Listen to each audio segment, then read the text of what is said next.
What if every war you were told was fought for freedom, democracy, or national security was, in truth, fought for profit?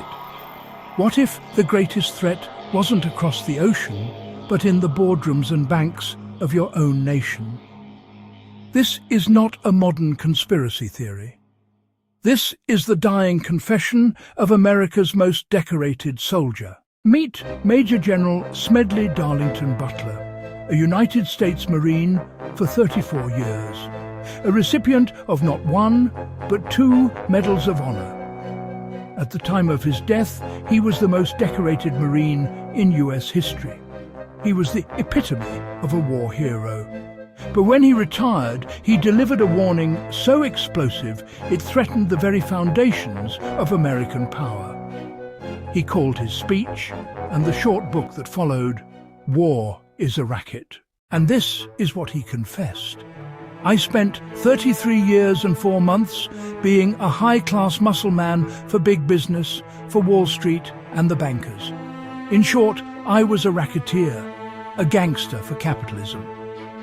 He listed his assignments: making Mexico safe for American oil, Haiti and Cuba decent for the National City Bank, purifying Nicaragua for the Brown Brothers banking house.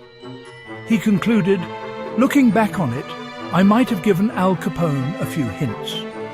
The best he could do was to operate his racket in 3 districts. I operated on 3 continents. Butler's argument was brutally simple. War, he said, is the oldest and most vicious racket. It is conducted for the benefit of a very small inside group at the expense of the many. Who profits? The industrialists, the bankers, the arms manufacturers? He cited World War I, where a mere handful garnered the profits, creating at least 21,000 new millionaires and billionaires in the United States. Who pays the bill? The young soldiers who give their lives and bodies, the public who shoulders the debt for generations. The profits are reckoned in dollars. The losses are reckoned in lives. His credibility was proven in the most chilling way possible. In 1934, Butler was approached by wealthy financiers. They represented powerful industrialists like the DuPont family, who were furious with President Franklin Roosevelt's New Deal. Their proposal?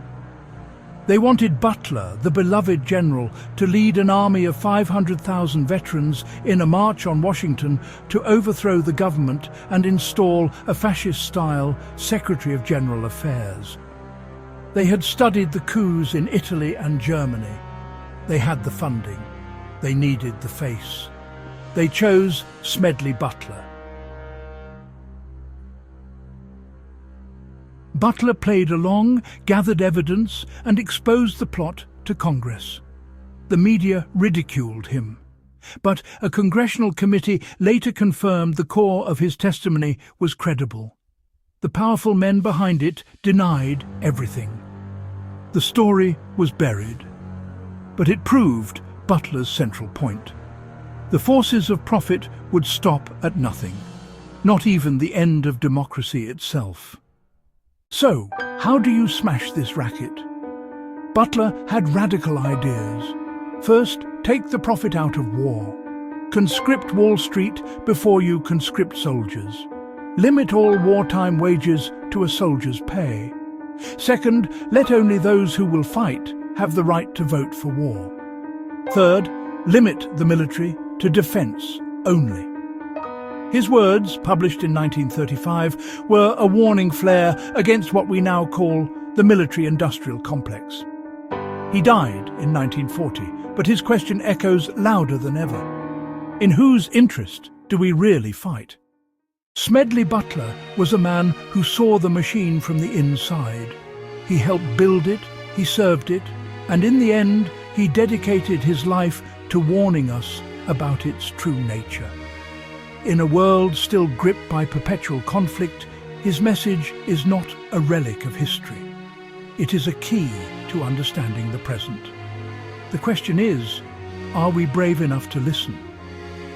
Join the channel, subscribe, share, comment, and ring the notification bell.